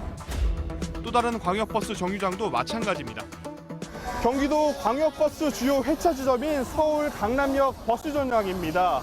강남대로 100m 구간을 따라서 서울과 경기도를 오가는 광역버스 노선 40개가 운영 중인데요. 평일 오후인데도 이렇게 광역버스를 기다리는 승객들이 길게 줄을 서 있는 모습을 볼 수 있습니다. 수도권 버스 대란은 어제 오늘의 일이 아닙니다. 지난 몇 년 동안 신도시 유입 인구가 늘어났지만 버스 증차는 제대로 해결되지 않았기 때문입니다. 동탄에서 강릉까지는 1시간인데 기다리는 시간까지 하면 1시간 반 정도는 기다려야지 타고 그러니까 보통 출퇴근 4시간 정도 걸리는 것 같아요. 이미 주 52시간 근무제를 시행 중인 서울과 달리 경기 지역은 버스 기사가 하루 18시간을 일하고 다음 날 쉬는 격일제로 근무하고 있습니다. 오는 7월부터는 경기도 버스회사에도 근로시간 단축제가 시행됩니다. 노선버스 500대를 보유한 경기도 수원의 한 대형 버스 업체입니다. 주 52시간 근무 시간을 맞추기 위해서는요, 기존 버스 기사들의 근무 시간을 기존 격일제에서 하루 2교대로 바꿔야만 하는데요. 그러기 위해서 이 업체에 필요한 버스 기사 수는 약 500명에 이릅니다. 경기도 전체로 보면 12,000여 명의 버스 기사가 추가로 필요한 상황입니다. 경기도와 버스 업체들이 대규모 기사 채용에 나섰지만 지원율은 10% 안팎에 그칩니다. 경기도가 버스 업체들을 대상으로 진행한 설문조사에 따르면 업체들은 버스 기사 충원이 되지 않으면 40%가량 운행 횟수를 줄이겠다고 답변했습니다. 감차를 할 수밖에 없겠죠. 20분 간격으로 다니는 게 40분으로 늘어난다든가 교통 대란이 일어날 수 있는 상황이 온 거고요.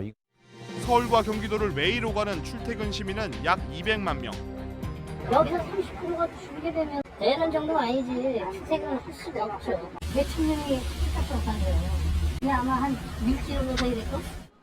경기도와 정부가 실질적인 대안을 내놓지 못하는 사이 피해는 고스란히 통근 시민의 몫이 될 전망입니다. 수도권 버스 대란은 한 달여 앞으로 다가온 근로시간 단축제의 영향이 얼마나 클지 보여주는 단면일 수 있습니다. 버스 업계는 물론 정부가 나서서 이에 대한 심각성을 깨닫고 실질적인 대책을 내놓아야 할 것입니다. 그리고 무엇보다 시민들이 제 시간에 버스를 탈 수 있는 환경부터 조성해야 할 것입니다. 밀착카메라 김도훈입니다. 잠깐! 그냥 아무 칫솔이나 쓰시려고요? 에이, 이젠 자동으로 닦으세요. 자동 칫솔 쿨샷. 칫솔모가 3개, 3개니까 진짜 좋더라고요. 3개의 칫솔모가 왕복과 쓸어내림을 동시에 안쪽까지 시원하게 자동으로 닦아주니까 쿨샷으로 바꾸세요. 시원함에 깜짝 놀랄 거예요. 오늘도 쿨하게 자동 칫솔 쿨샷. 닦아보실래요?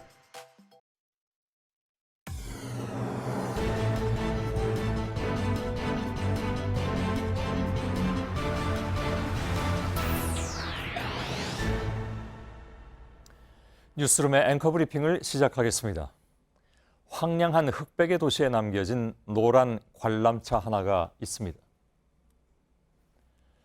1986년 노동절에 맞춰 개장을 준비하던 공원은 개장일을 꼭 닷새 앞둔 새벽에 사고를 당합니다. 지축을 뒤흔드는 굉음과 함께 시작된 체르노빌 원전 폭발 사고. 개장하지 못한 공원의 관람차가 움직였던 것은 그때 단 한 번이었다고 전해집니다.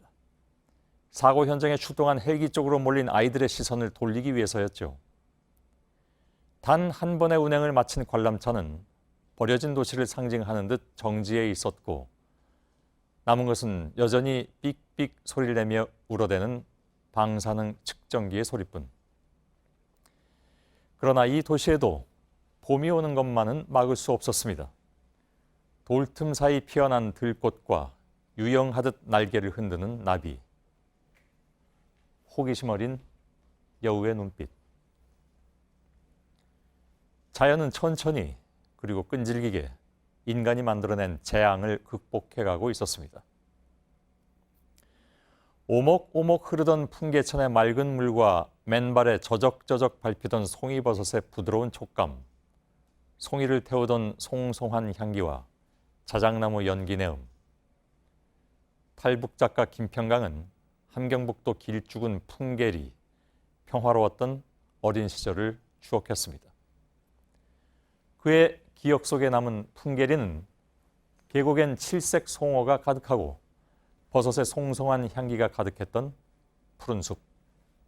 그러나 거듭된 핵실험으로 인해서 산과 계곡은 누더기가 되었고 풍계리는 핵의 두려움을 품은 죽음의 마을로 변모했습니다. 그러니까 우리의 머리 위에도 체르노빌의 공포는 항상 존재해왔던 셈이죠. 오늘 지난 10여 년간 6차례 핵실험이 진행됐던 풍계리 핵실험장이 폐기됐다고 하는데 인간이 망가뜨린 그곳 풍계리에도 언젠가 꽃은 피어날 수 있을까? 수십만 명의 인간들이 땅을 황무지로 만들고 생명체라고는 그 어떤 것도 자라지 못하도록 돌더미로 뒤엎고 나무를 베어내어 금수들이 떠나게 만들었다. 레프 톨스토이는 작품을 통해서 인간이 망가뜨려 놓은 세상을 이야기했습니다. 그러나 소설의 제목은 역설적으로 부활이었습니다.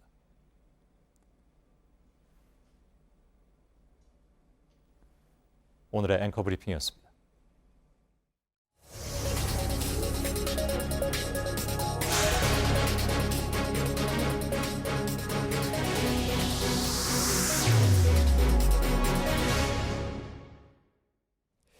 예, 북한은 오늘 낮에 풍계리 핵실험장 갱도를 결국 폭파했습니다. 북한이 핵폐기 약속의 첫걸음을 뗐다는 점에서 이번 핵실험장 폭파는 의미가 물론 큽니다. 현장을 취재하던 우리 공동 취재단이 보내온 현장 소식을 중심으로 해서 폭파가 이루어진 풍계리의 5시간여를 임소라 기자가 구성했습니다. 갱도 폭파 작업은 오늘 오전 11시 시작됐습니다. 최근 5차례 핵실험을 강행한 풍계리 2번 갱도에서입니다. 현장을 지키던 군인 4명이 갱도와 관측소를 폭파할 준비를 했고 핵무기연구소 관계자가 폭파 계획을 사전에 설명했습니다. 예정된 시각인 11시가 가까워지자 연구소 관계자가 촬영 준비가 됐냐고 물었습니다. 현장에 있던 20여 명의 기자들이 일제히 촬영 준비가 됐다고 답했습니다. 3, 2, 1 하는 카운트다운과 함께 꽝 하는 엄청난 굉음이 울려 퍼졌습니다. 해발 2205m 만탑산을 흔드는 묵직한 굉음과 함께 갱도 입구에 흙과 부서진 바위들이 쏟아져 나왔습니다. 현장을 취재한 영국 스카이뉴스의 최서 기자는 폭발음이 엄청났고 먼지도 많이 났다, 장관이었다고 적었습니다. 입구 쪽에서 폭음이 들린 뒤 안쪽으로 더 들어간 듯한 곳에서 2번 정도 폭음이 더 울렸습니다. 15초 뒤 다시 관측소가 폭파됐습니다.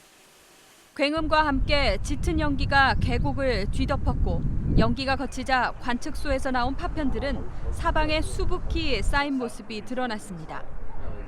오후 2시 17분에는 4번 갱도와 금속을 단련하는 단야장을 폭파했습니다.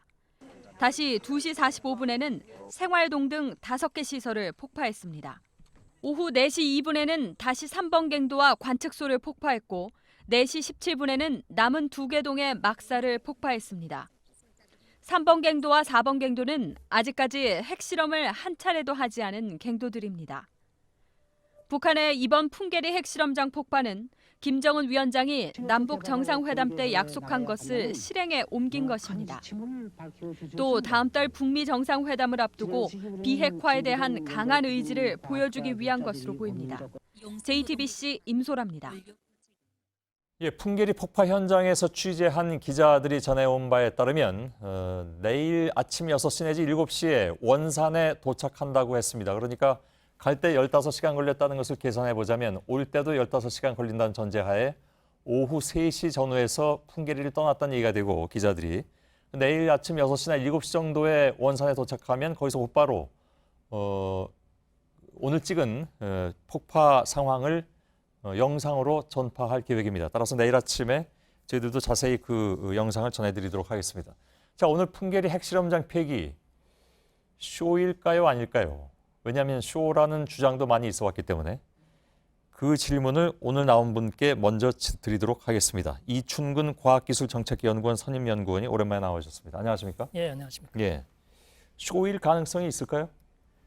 쇼일 가능성은 부족하다고 생각합니다. 예. 물론 어느 정도는 감추는 것이 있다고 생각을 하는데 예. 완전히 감출 수가 없고 나중에 다 드러난다 이렇게 볼 수가 있겠습니다. 감추는 게 있다면 뭐가 있다는 말씀일까요?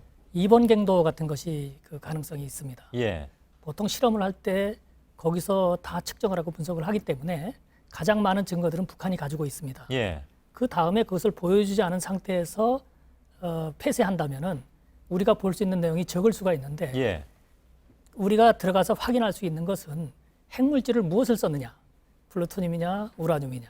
우라늄이라면은 고농축 우라늄에서 농축도가 어느 정도 되느냐. 예. 그것을 볼 수가 있고요. 또 하나는 수소폭탄 실험을 한다고 했을 적에 예. 리튬-6를 사용했는데 그 농축도가 얼마나 되느냐.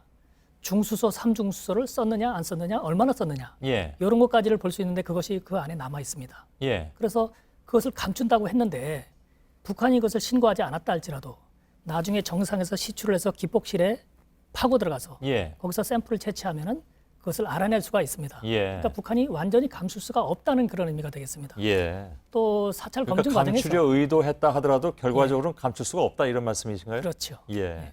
그래서 핵실험 순간에 측정한 그 결과들은 신고 검증 절차에 의해서 우리가 받아야 됩니다. 예, 예. 이것은 정당한 비핵화의 방법이라고 생각합니다. 예. 그럼 뭐 당연히 그런 절차를 요구할 것이고 예. 북한도 그 부분에 있어서 의심을 받을 바에야 본인들이 실제로 이걸 다 폐기할 생각이 있다면 예. 거기에 응할 수도 있겠죠, 그죠? 예. 예. 2번 갱도를 폭파시켰다는 그 자체가 그런 거에 대한 사전에 어떤 협의도 있었을지 모른다 그런 생각을 갖게 그래서 만듭니다. 2번 갱도가 굉장히 중요하다. 예. 이런 말씀이군요. 예.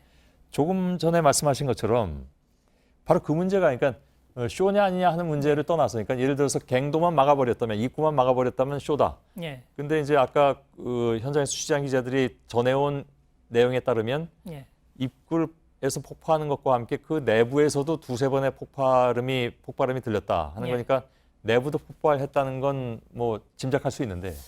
근데 그거는 좀 애매합니다. 2번 그렇습니까? 갱도를 폭파시킨 다음에 그 폭발음이 2번 들렸다고 얘기했거든요. 예, 예. 2번 갱도는 안을 폭파시킬 이유가 없습니다. 예. 그건 안에 방사능이 있기 때문에 오히려 깊이 들어가는 것은 안 좋다고 저는 생각하거든요. 아 그런가요? 예. 예.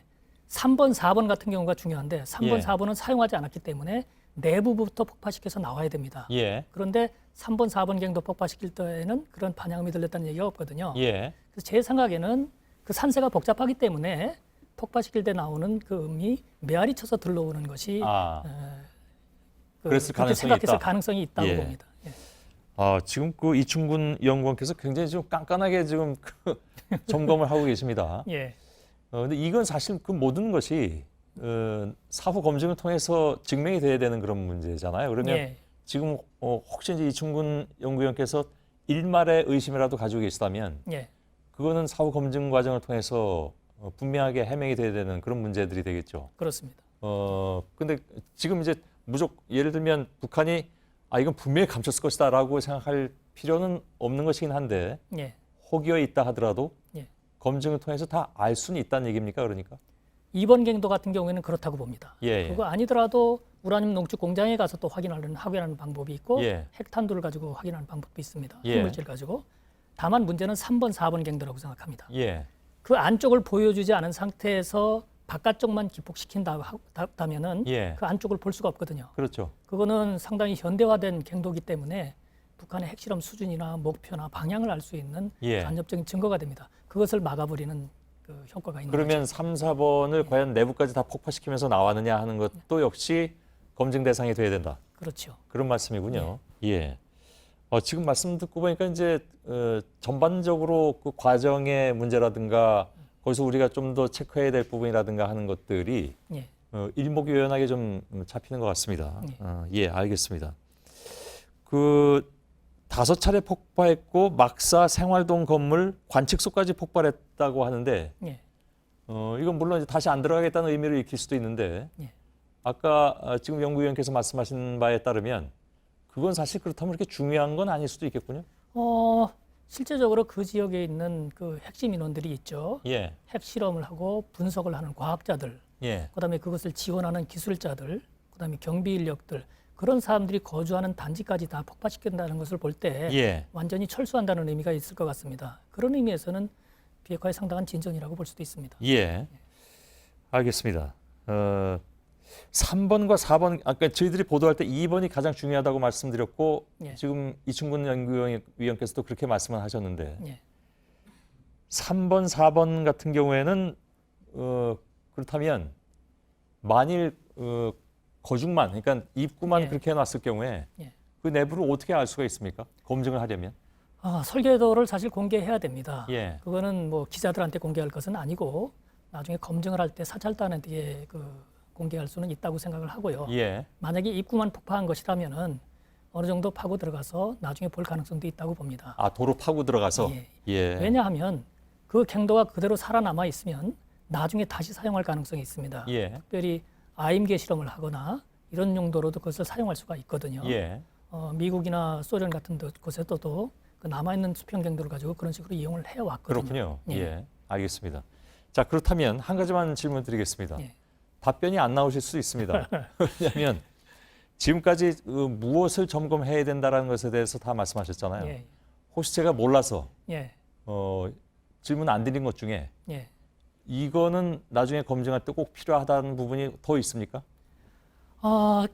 핵무기연구소 부소장이 기술적인 설명을 했다고 들었는데 그 내용이 아직 전해지지 않았습니다. 아마 기자들이 전문성이 부족하거나 아니면 심도 있게 토론을 못했을 가능성이 있는데요. 핵실험 전반에 대한 기술적인 설명, 거기서 자기네들이 무엇을 목표로 하고 어떤 개발을 해왔는지에 대한 기술적인 설명, 그 단지에 대한 설명, 핵무기연구소가 거기에 가 있었는데 하는 역할에 대한 설명, 그런 것이 있다면 종합적인 설계들을 그리고 미래를 예측하는데도 상당히 도움이 되고 나중에 사찰을 할 때에도 상당히 도움이 될 거라고 생각합니다. 알겠습니다. 그 말씀 듣고 보니까 나중에 검증할 때 이충근 연구위원도 가셨으면 좋겠다는 생각이 듭니다. 내일 아침이면 이 폭파 장면이 이제 저희한테 들어올 텐데요. 혹시 그걸 보시면 지금 말씀하신 것의 상당 부분이 더 풀릴 수 있습니까? 어느 정도는 풀릴 수 있다고 보는데 아주 많은 기대는 안 하고 있습니다. 그러니까 들려오는 소식에 의하면 기자들이 터널 입구까지만 가고 안에는 들어가지 못했다라고 얘기를 듣고 있거든요. 그래서 제가 생각하기에 핵무기연구소 부소장이 설명했다는 그 설명의 내용을 들어보면 오히려 그것이 더 가깝다나 생각합니다. 그 내용도 내일이면 나오겠죠. 기자들이 돌아오니까. 잘 알겠습니다. 오늘 도움 말씀 잘 들었습니다. 네, 감사합니다.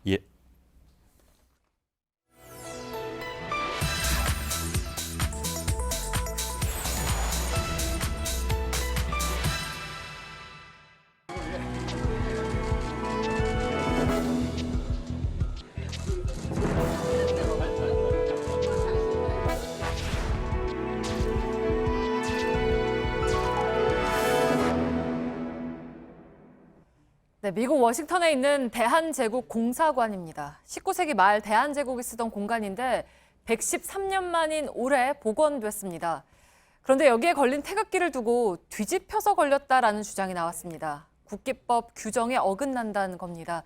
이 주장이 사실일지 한번 확인을 해보겠습니다. 또 이어서 태극기를 둘러싼 여러 사실들을 좀 정리를 해보겠습니다.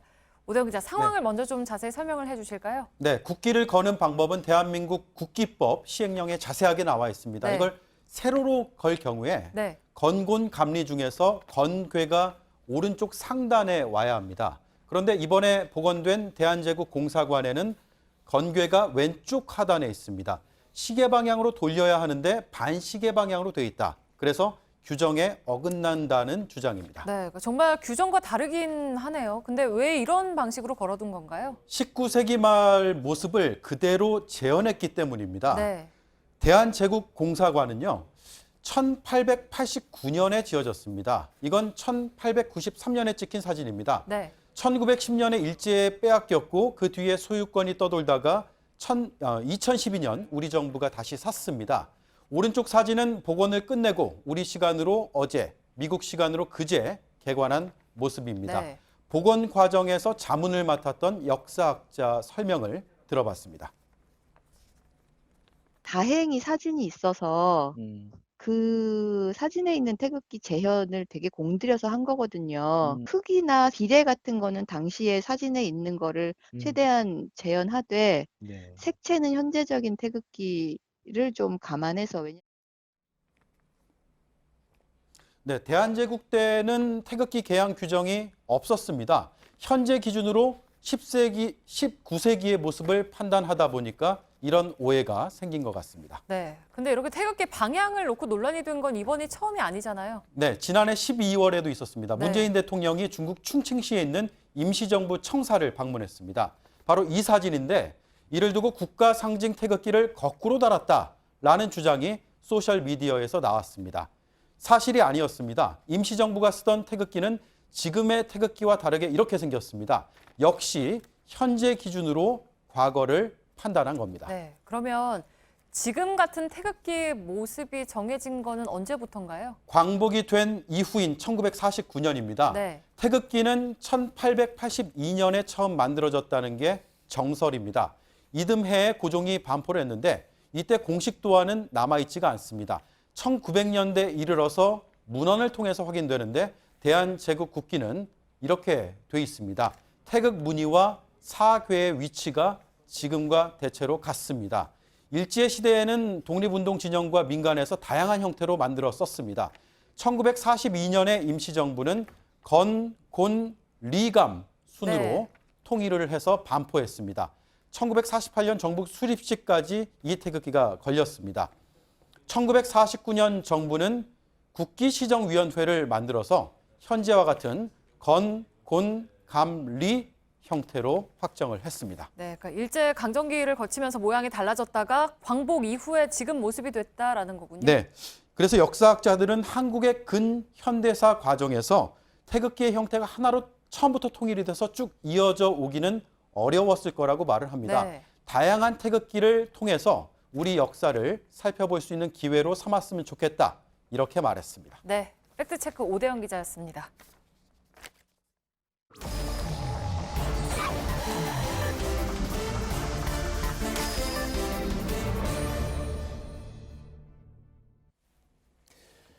예, 비하인드 뉴스를 진행하기 전에 조선민주주의인민공화국 핵무기연구소 성명이 방금 전에 나와서 그 내용을 다는 못 전해드리고요. 좀 긴데 그중에 주요 내용만 뽑아서 좀 전달을 해드리겠습니다. 핵시험장 폐기는 핵시험장의 모든 갱도들을 폭발의 방법으로 북락시키고 갱도 입구들을 완전히 폐쇄하는 동시에 현재에 있던 일부 경비시설들과 관측소들을 폭파시키는 방법으로 진행됐다. 방사성 물질 누출 현상이 전혀 없었고 주위 생태 환경에 그 어떠한 부정적 영향도 주지 않았다는 것이 확인되었다라고 나왔고요. 지상의 모든 관측 설비들과 연구소들, 경비 구분대들의 구조물들이 순차적으로 철거되고 해당 성원들이 철수한 데 따라서 핵시험장 주변을 완전 폐쇄하게 된다. 한 문장만 더 전해드리겠습니다. 핵시험장의 2개 갱도들이 임의의 시각에 위력이 큰 지하 핵실험들을 원만히 진행할 수 있는利用 가능한 수준에 있었다는 것이 국내 기자들과 국제 기자단 성원들에 의해서 확인되었다. 이렇게 주요 내용이 나와 있습니다. 조금 전에 발표된 북측의 성명 내용이었습니다. 자, 비하인드 뉴스 박성태 기자와 함께 시작하죠. 어서 오세요. 예. 첫 번째 키워드 열어볼까요? 네, 첫 번째 키워드는 광명에서 송파까지로 잡았습니다. 이건 뭡니까? 예, 손학규 바른미래당 선대위원장이 재보궐선거에 출마했던 지역들입니다. 예. 오늘 갑자기 송파을 재선거에 출마하겠다고 밝히면서 원래 안 한다고 하지 않았던가요? 어제까지 안 한다고 했었고요. 바로 어제까지? 예, 오늘 오후에 바른미래당 공천 최고위원회가 결정을 지금도 못 내고 열었지만 결정을 못 내리고 있습니다. 예. 그런데 손학규 위원장은 유독 재보궐선거에 출마가 많았습니다. 그런가요? 1993년 당시 민자당 후보로 경기도 광명 보궐선거에서 당선이 되면서 정치권에 들어왔고요. 이후에 3선을 하고 경기도 지사까지 나갔습니다. 예. 경기도 지사 이후에는 종로에서 한번 지역구 출마를 했다가 떨어진 것을 제외하고는 모두 재보궐선거에 출마를 했습니다. 예. 2011년 18대 재보궐에 분당에 나가서 당시 당대표 시절이었는데 당선이 됐고요. 2014년 경기 수원에 나가서는 낙선을 했고 이번에 20대 재보궐선거에서 송파을에 도전을 한 겁니다. 예. 그 유독 이렇게 재보궐선거에 많이 나오는 이유가 있을까요? 예, 경기도지사 그리고 당대표 또 한때 대선 경선 후보까지 나선 만큼 예. 지역구를 고집하긴 그렇고 그런데 대선에 떨어진다거나 경선에서 떨어진다거나 이럴 때는 보통 정계 은퇴를 선언했었습니다.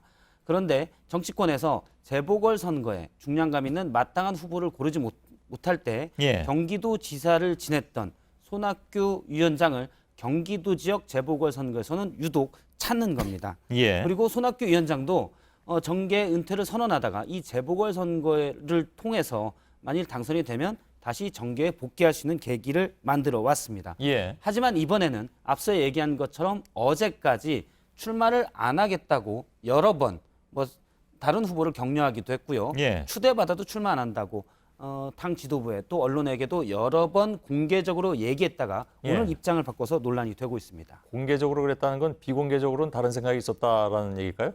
그렇습니다. 그런 면 때문에 안철수 후보 측에서 계속 손학규 위원장을 전략 공천하자라고 주장을 한 건데요.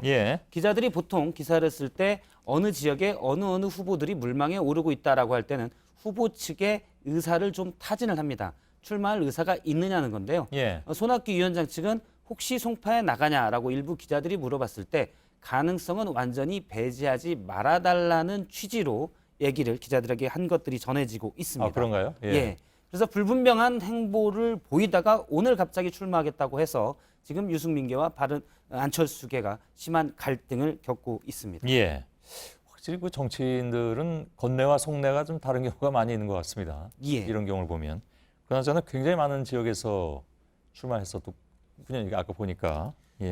정치권에서 저렇게 여러 지역에 출마한 경우는 이례적입니다. 두 번째 키워드를 열어볼까요? 두 번째 키워드는 남의 떡이 커 보였다로 잡았습니다. 누구의 떡일까요?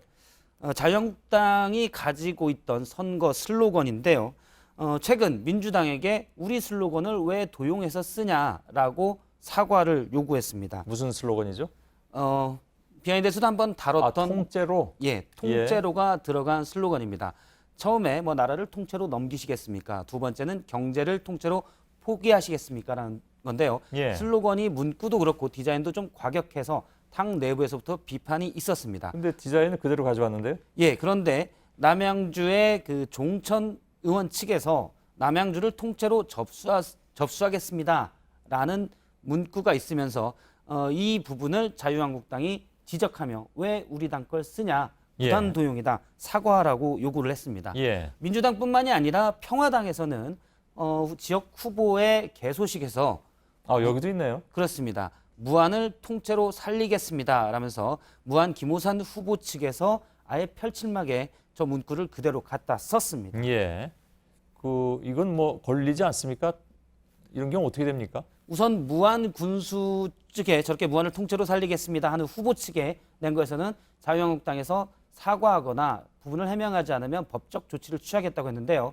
제가 자유한국당 홍보본부 측의 의견을 물어보니까 좋아서 쓴 게 아니겠냐. 미리 쓴다고 얘기해 줬으면 좋았을 걸 라면서 크게 기분 나빠하지는 않았습니다. 그럼 법적 그거는 안 합니까? 공식적으로만 했고 홍보본부장의 얘기는 거기까지 할 필요가 있겠느냐라는 게 홍보본부장의 그런가요? 구체적인 표현이었습니다. 너무 좀 과격하다. 이래서 안 쓴 거잖아요. 당내에서도 사실 안 썼습니다. 잠깐 보면 남경필 경기도지사 후보나 김문수 서울시장 후보도 당 슬로건을 안 쓰겠다, 동의하지 못한다 이렇게 했었는데요. 정작 다른 당에서 이거 좀 써본다는 사례가 나타난 겁니다. 그래서 제가 왜 저 당내에서도 자유한국당 내에서도 부정적이었던 저 슬로건을 왜 평화당과 민주당에서 일부 후보와 의원이 쓰느냐라고 물어봤는데요. 물론 무안군수 후보 측에서는 지방 적폐 청산에 딱 어울리는 표현이어서 갖다 썼다고 얘기했고요.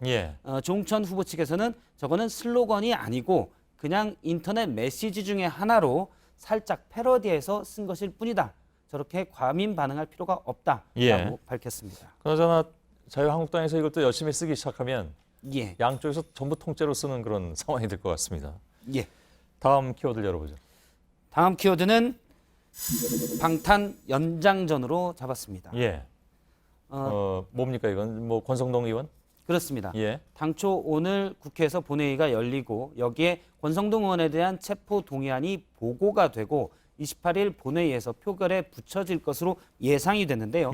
오늘 본회의에 체포 동의안이 보고가 안 됐습니다.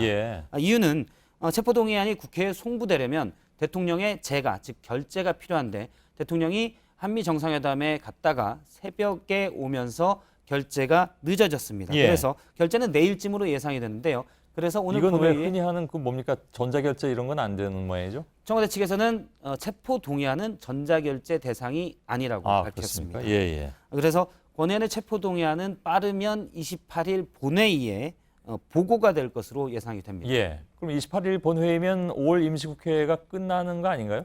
그렇습니다. 5월 말까지인데 5월 28일 본회의 이후에 본회의는 없을 거고요. 예. 짝수달인 6월에는 임시국회가 자동으로 열립니다. 그럼 그게 바로 열려야 된다는 얘기인데 바로 열릴까요? 선거도 있고 그런데. 회기 중 6월 회기 임시국회 회기가 바로 시작되기 때문에 예. 체포영장의 집행은 안 되고요. 구속영장의 집행은 안 되고요. 예. 회기에서 본회의를 열어서 표결에 붙여야 되는데 바로 지방선거가 6월 13일에 있기 때문에 예. 사실상 본회의가 13일 전에 열리기는 쉽지 않다는 게 여야의 공통적인 반응입니다. 예. 그래서 빨라야 6월 하순 이후로 본회의가 좀 미뤄질 가능성이 큰데요. 얼마 전에 염동열 그다음에 홍문종 의원의 체포동의안이 부결되면서 예. 여론의 비판이 커서 상대적으로 권성동 의원 입장에서는 부담스러워졌다는 분석이 많았는데요. 예. 이번에 오늘 보고가 안 되면서 어쨌든 시기는 좀 뒤로 미뤄졌습니다. 예. 알겠습니다. 박성태 기자였습니다. 수고했습니다. 네, 중국발 황사는 내일 오후까지 이어집니다. 기온은 25도 안팎으로 좀 덥겠습니다. 예, 저희들은 내일도 최선을 다하겠습니다. 여러분 고맙습니다.